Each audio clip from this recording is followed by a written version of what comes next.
Well, what have we here? A good movie? A good 2D animated movie? I say, this is a movie that I've been wanting to have for a while now. When I was 16, 17 years old, I remember sitting under that Christmas tree begging the gods of animation, please give me one more 2D animated motion picture. And Sergio Pablos answered the call. He answered my prayers with Klaus, a 2D animated picture by Spa Studios.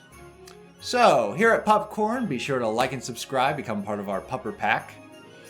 This is a movie that I can't sing enough praises for, but we might as well get started. Yeah, we can try. So, Sergio Pablos originally worked for Disney. He was part of the Disney Renaissance. He was a character designer for Frollo, Tantor, Dr. Doppler, Hades from Hercules. So he did some very animated characters. So, I already liked his work. And then he did the story for Despicable Me. He worked for Illumination briefly, and he did the story for Despicable Me. And I was actually surprised how good Despicable Me was. Yeah, the first one, I really liked the first. The one that he Despicable wrote. So, again, these are all good signs. Yeah. He worked on Rio. I didn't see Rio.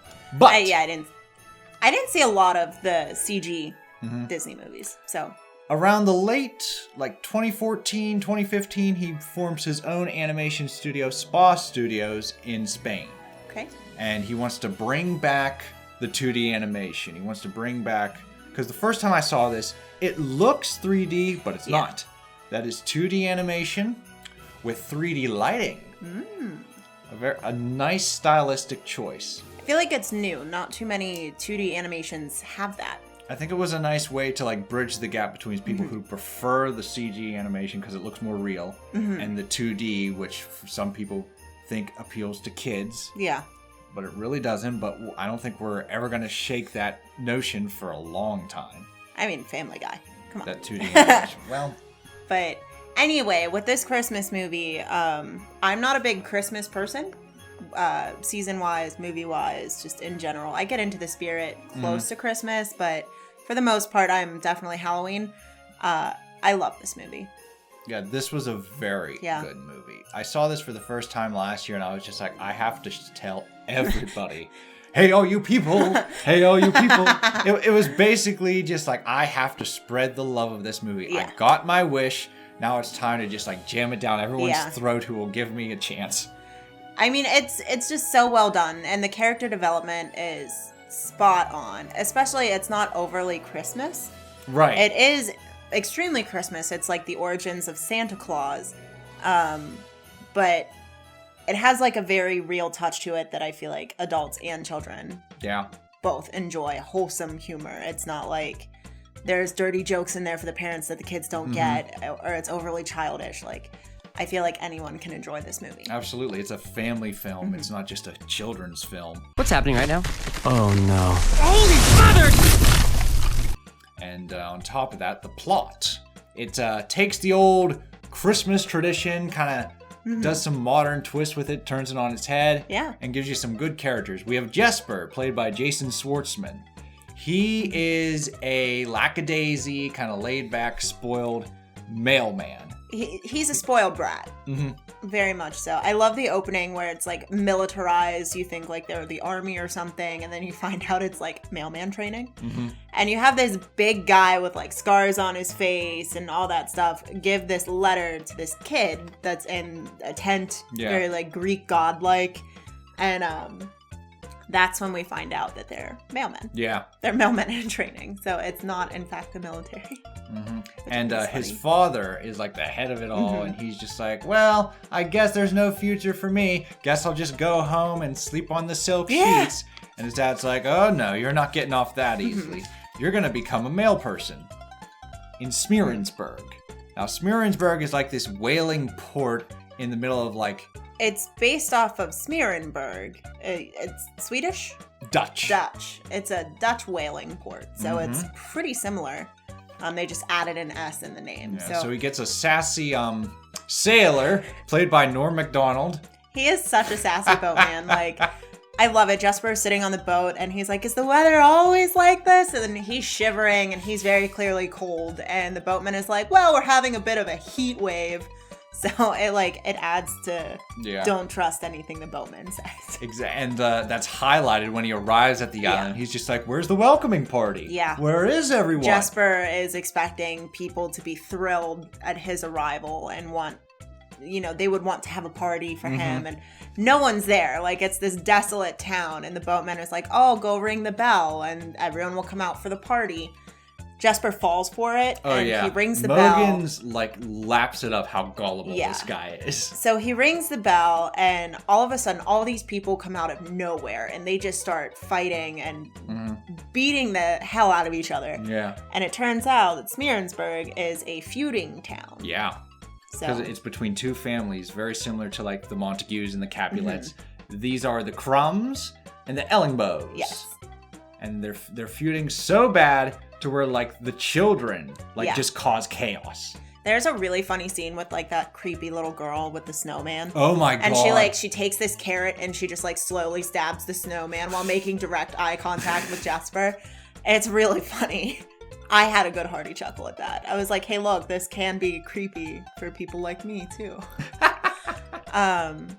But as we progress throughout the plot, Jesper has to stamp and mail so many letters, but no one in this community writes because it's a feuding town. There's no need to write. Yeah, so there's no letters. There's no one to write to, so there's no letters. Jesper, at the end of it, Jesper's out for Jesper. Yeah. No croutons? Oh man, come on. And he's getting fed up. He goes for advice of a school teacher played by Rashida Jones. She plays the school teacher Alva, who thought she could teach people in Smearensburg, but they don't want none of that. Yeah, she was wrong. So now she has to chop up fish and sell fish, God. and she's just done. She This looks like character- teachers that I know, where they're just at the end of the school year and they're like, we hate life. Yeah, she looks like teachers during the pandemic. Yeah, she does. She Nope. looks so done. Covered in fish guts, and that's the moment where we get to see how bad Smearensburg is. Yeah. So, which I really think adds a lot to Jesper's plight, because What the loser? Oh yeah, well if I'm a loser, then you're too far. You're gone. you don't want to like him, but you do. You can't help but like him. Yeah. So you almost feel bad for him, oh, he's gonna be stuck there. Yeah.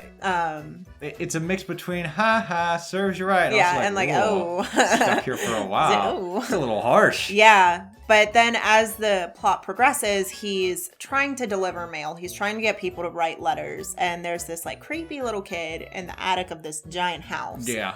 And he drops a drawing out the window. He doesn't mean to, it's an accident. He asks Jesper for his picture back.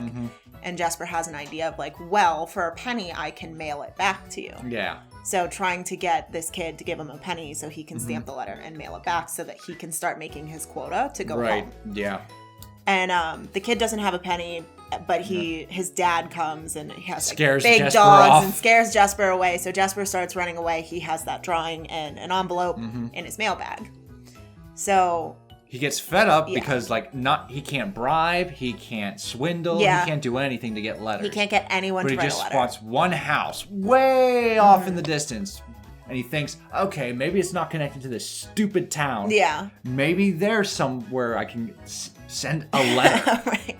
At least one to get started, to start some traction. And it turns out it's a reclusive woodcutter. Yeah, and he's got this big axe, and he's just massive, and he's really scary. Yeah. Scares him away. Scares Jesper, but in his attempt to run away, he drops the letter of the drawing that little kid dropped. So now the woodsman has that little drawing. So, and we see something happen here that, I don't know about you, but for me, it really lets you know of the woodsman's character. Okay.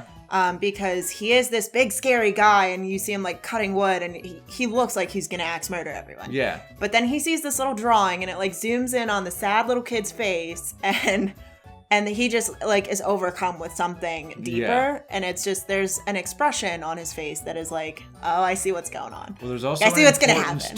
to the wind in those scenes. Yeah, the wind is its own character. So, because it is a character. But that's when we see, that's Klaus. That's I Klaus. keep wanting to say Played Klaus. by J.K. Simmons. But that's Klaus, and he ends up going and finding Jesper and delivers a toy Yep. to that little boy. However, he makes Jesper deliver the toy. Yeah. Which is a really funny scene as well. My favorite scene, well, one of my favorite scenes, but this was the moment when I knew this would be a good movie, is when the boy opens up the toy and he's chasing this toy frog, and you see this glow on Klaus's face as he watches it. And I'm just like, this is gonna be a masterpiece. It gave me like the Christmas feels. But then we go into like this montage of how Klaus starts getting kids to write letters to the woodsman to get toys. Like, they write a letter, they get a toy. Yeah, Jesper wants to arrange the whole thing. He's scamming them. Because he has to meet his quota to get off the island. Right. He is using everyone. And so we see like this interaction happening between them where Klaus starts bringing toys for these kids, writing letters, and Jesper is trying to deliver them in the most absurd ways. So their carriage, their horse, can't pull all the toys. It like peters out and it doesn't die, but it like stops moving. So they decide to attach reindeer to their it's not a sleigh yet because it has wheels. It's more like a carriage. Yeah. And they end up going down this. Were they being chased? They were being chased. They were being chased, and the wheels fall off of their carriage, and they hit like this hill, and they take flight. Like the carriage goes up off this mound. Yeah. And right as this little boy looks out the window, he sees the reindeer and like this wheelless carriage, and just the look of magic, like watching it, and I think that's one of my favorite scenes because it makes the magic real for the kids, but it's also like, but this is what really happened. Yeah. So I liked how it was like, oh, Klaus does all this magical stuff, but it's really Jesper. It's really Jesper. Getting by the skin of his teeth, getting burnt, stuck, bit by dogs. Just doing his best to get out. And he hears the kids like telling the stories, and he's just like, really? Yeah, he is upset. He's just like, really? He gets all the credit.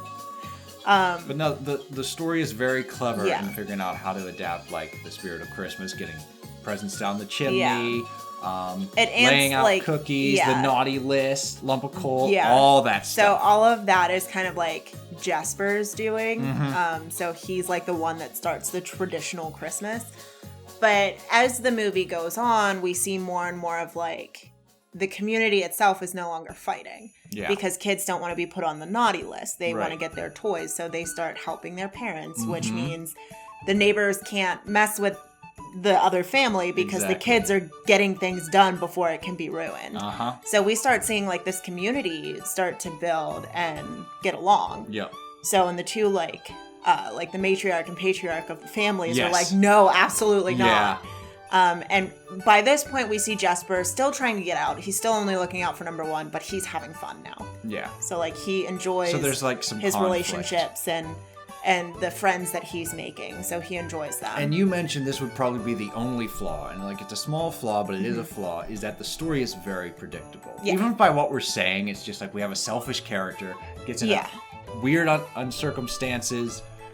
And that's really the reason I don't like Christmas movies, because they all play out that way of like, you have someone who doesn't appreciate the season, they're selfish, and they don't understand the season of giving and caring, and then throughout the movie something happens. Yeah, the mantra of this movie is they still start like, to care, true, and selfless act always sparks another. But something about this movie, because there is not one perfect character. Right. Which is something I love. I love character flaws and character development with flaws. And yeah, the plot line is predictable, but the characters just, they make it so worth it. And I think the work they did paid off, because it got like 40 million views within the first 4 weeks. It was also in theaters, select theaters though. But the first teaser was like way back in 2015, and then it finally launched in this past November of 2019. Yeah, I had seen it, and again, I was like, Christmas movie, and then you were like, hey, listen, there's this movie, and we're gonna watch it, and I'm like, okay, I guess. It's really and good. then, I ended up made me crying. laugh, Yeah. it made me cry. Yeah. There's this beautiful monologue that J.K. Simmons does, I won't spoil, but Yeah, it's... my heart. It's emotional. It is very emotional of a movie, and even as the storyline progresses, he convinces the teacher to stay and to actually teach the kids, and then she starts to realize why she wanted to teach in the first place. Yeah. Like, why she cares, why she wanted to be there. Because like an important part of her character is like she's saving money to get out. That's the whole reason she was catching fish, is to save money to But she's to leave. also like grabbing some of those funds to fix she's the like, school. oh, well, I mean, the kids need notebooks. So she'll like take a couple and she's like, it's not that much. I still have enough. And then by the end, she's completely redone the school. All the kids have supplies. Yeah. Because the whole thing is the kids need to learn how to write their names and write words so that they can write letters to get toys. So it's like they want to learn. And it's a really like sweet moment of like, it starts out for them wanting to learn so they can write their names to get toys to like wanting to learn more. And I just think it's a really good lesson as well. Yeah, it's a nice lesson. Of how like one good deed. Yeah, you know? A true selfless act always sparks another. Never fails. Which brings me to one of my favorite characters in this movie, which is Mogans? No. The sailor? The little girl. Oh, Margot. Margot. Okay, we can fix that. Is Margot. She's a little foreign girl, and she doesn't speak the same language. She is the cutest little girl I've ever seen cute. in an Oh my animated god, this little picture. 2D animated girl. I just wanted to like pinch her cheeks. And She's a Sammy girl. She is so cute, and she's just like the happiest little kid. And she keeps going to the post office, but she can't communicate with Jesper because they don't speak the same language. And he's just like, go away, kid. Like, go away. Get out of here. We're closed. Until finally she's like sitting there. Jesper had a really bad day and he comes back and he just like lets loose on this little girl and tells her all of his problems. And he's like, you're a really good listener. And she like holds up a penny, but she can't communicate. So that's when he's like, okay. And he like takes her to the school and asks the teacher, like, can you help me understand her? To understand this. Okay, come in. So together, the three of them like get her to write a letter and she signs it and like they send it off and she gets this little boat that Jesper himself tries to make. Yeah. And it's just like a really sweet moment where you can see Jesper like, damn it. Like, I gotta get this little girl her boat. And Klaus sees it and he comes in and like kind of saves the day a little bit. But Margot is just like the sweetest little character. And she comes through in the end when they like start needing to make more and more toys. She brings her family and that's kind of like the origin of the workshop, the elves and like things like that. So I thought that was really cute. And we actually get to see her grown up. Yeah. By the end of the movie. Yeah, I love this movie so much. They knocked it out of the park with a budget of $40 million, I believe. Yeah. Incredible work. And they didn't win the Academy Award, but they got nominated. Okay. But they did win the Annie for Best Animated Picture. It definitely deserves it. Like, this is a movie that I give 5 stars. It's a part of the family, for It's sure. also part of my Christmas tradition now. I know. Every year I'm actually excited to like watch it for the Christmas season because it has a whimsy. It has that charm and kind of the nostalgia of Christmas, but what's with nice the is like you don't even have to celebrate Christmas to love this movie and understand the attachment. It's a winter movie as well. The morals to it are like so strong. I don't think never once do they say Christmas, do they? I don't think so. I don't think they ever say like Merry Christmas or Happy Christmas or 'Tis the season. Like it's a winter movie. Yeah. With the origin of like Klaus. Mm-hmm. So, and by the end, we get to see like Jesper. Mm-hmm. I don't know. Should we ruin it? Should we spoil it? Spoilers? Okay, this is a really check big... out and watch the movie. It's a really big spoiler, so if you don't want to see it, just kind of like skip ahead a few minutes, because I really want to share it, because I think it's a really cute moment. So by the end of the movie, Klaus gets a little older, and he is no longer with us. So he ends up metaphorically passing away. Mm-hmm. So we see him like walk into the forest, and he doesn't walk out. And Jesper's like, I haven't seen him, no one can find him. And then that's when it's like once a year he visits. He brings toys, which is like the evolution of Santa Claus. And we see Jesper like putting his own kids to bed and like being really cute with them. And he sits down with like the plate of cookies and 2 glasses of milk. And he's like, this is the one time of year I get to see my friend. And I was like, tears. Like I'm tearing up right now. So good. I'm going to cry. There you go. So yeah. Let us know what you thought of Klaus if you've seen it. If not, I highly recommend it. And what are some of your favorite holiday movies? Let us know down below. Season's greetings from Pupcorn. We'll see you guys all in the new year. Toodles. Eat our snow, you... They're not attached. Why aren't they attached? I thought they were attached. I would never, in a million years, have done what I just did if I didn't think these were attached. All right, we hope you all had a wonderful holiday season. All right, Lou. My parrot cat.